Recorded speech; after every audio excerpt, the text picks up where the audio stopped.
ان تمام دوسرے 7 ممالک کا جو ہمارے ساتھ مل کے یہ ایفرٹ کر رہے ہیں، اور انشاءاللہ مجھے امید ہے کہ اس میں خیر نکلے. ایرانی پاسداران انقلاب کے میجر جنرل اور ایرانی سپریم لیڈر کے مشیر رحیم صفوی نے پاک سعودی عرب دفاعی معاہدے کا خیر مقدم کیا ہے. ایرانی میڈیا کے مطابق میجر جنرل رحیم صفوی کا کہنا ہے کہ سعودی عرب اور پاکستان کا مشترکہ دفاعی معاہدہ مثبت پیش رفت ہے. ایران بھی اس معاہدے میں شامل ہو جائے تو یہ اچھا ہوگا.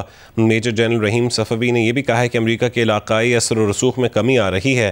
امریکہ اب اپنی توجہ ایشیا پیسیفک خطے کی طرف منتقل کر رہا ہے. اس صورتحال میں ہم ایک علاقائی اسلامی اتحاد قائم کر سکتے ہیں.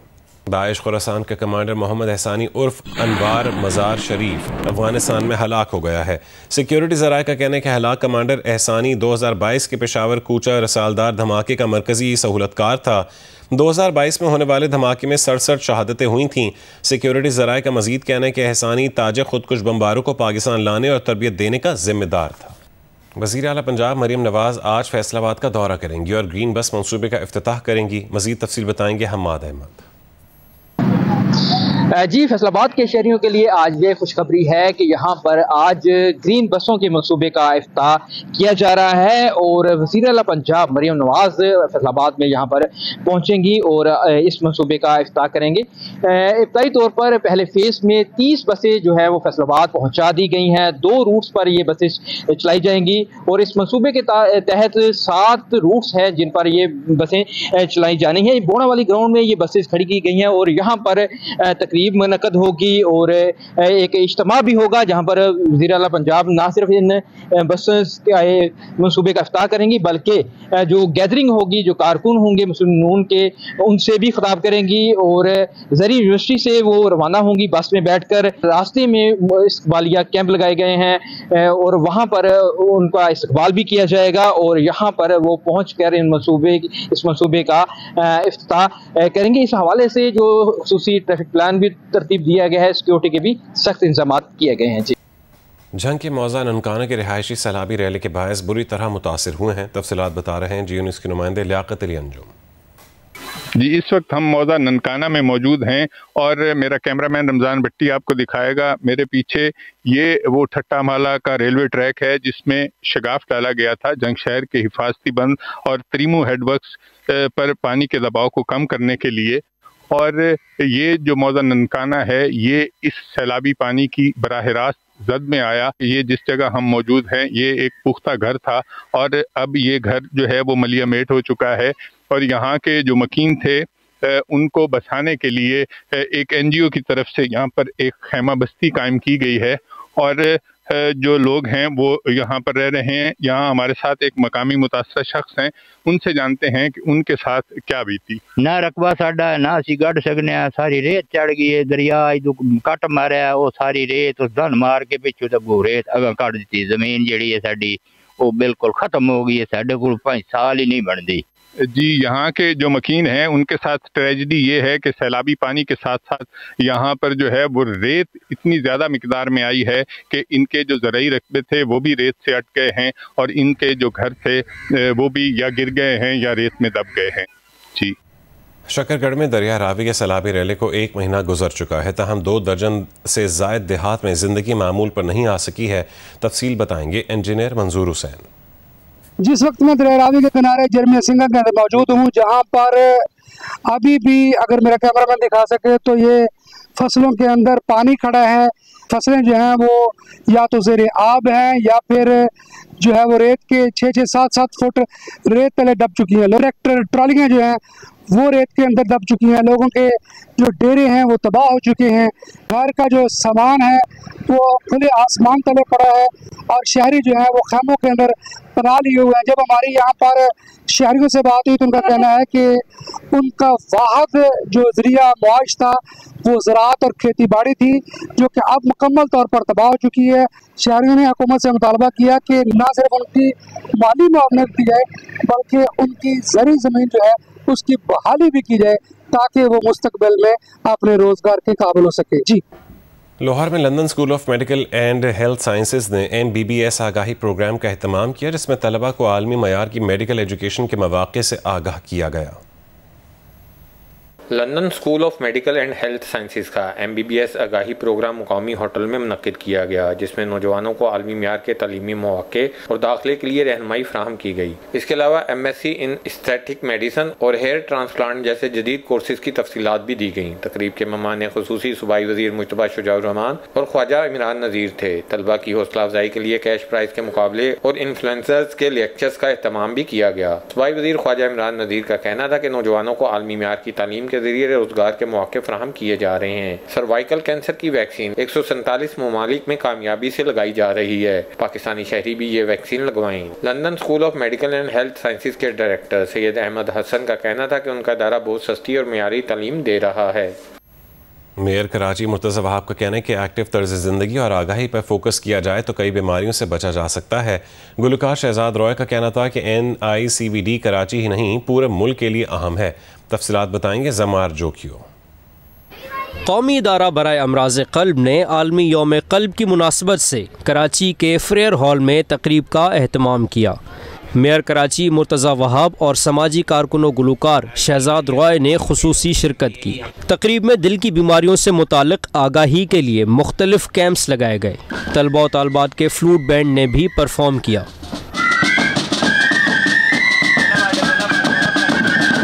تقریب سے خطاب میں میئر کراچی کا کہنا تھا کہ ایکٹیو طرز زندگی اور آگاہی پر فوکس کریں تو کئی بیماریوں سے بچا جا سکتا ہے۔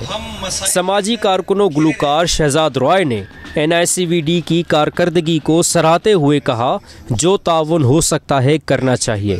NICVD پورے ملک کے لیے اہم ہے۔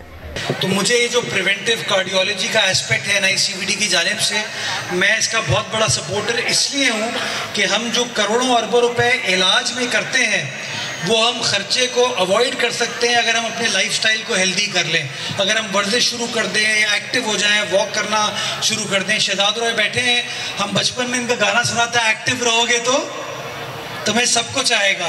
ایسا انسٹیٹیوشن نہیں ہے پورے ملک کے اندر، اور میں چاہوں گا یہ جتنا آگے بڑھے، ہم سب جتنا اس انسٹیٹیوشن کو سپورٹ کر سکیں وہ میرے نزدیک کم ہے، اور اب یہ طاہر صاحب کی لیڈرشپ کے اندر چل رہا ہے۔ میں چاہوں گا کہ جو باقی ہمارے شہر کے لوگ ہیں وہ بھی اپنی کیپیسٹی میں، چاہے ان کے گھر میں ہارٹ ڈیزیز ہو نہ ہو، وہ ضرور کنٹریبیوٹ کرنے کی کوشش کریں۔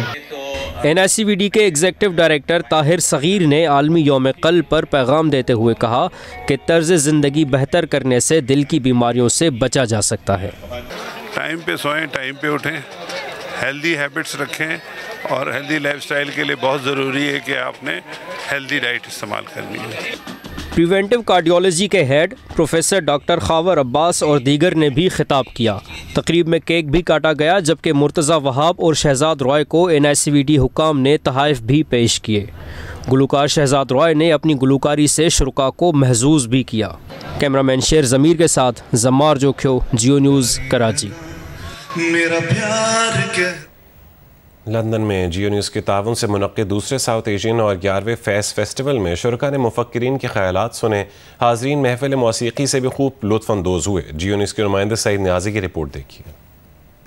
برِ صغیر کے ممالک کے برطانیہ میں آباد لوگوں کو متحد کرنے کے لیے جیو نیوز کے تعاون سے دوسرے ساؤتھ ایشین اور 11ویں فیس فیسٹیول کی 2 روزہ تقریبات کے پہلے روز مختلف موضوعات پر منعقد سیشن میں مفکرین نے اظہار خیال کیا۔ پرورش لوح قلم کے سیشن میں ممتاز صحافیوں نے پاکستان میں صحافت کو درپیش مسائل کے حوالے سے اپنی رائے کا اظہار کیا۔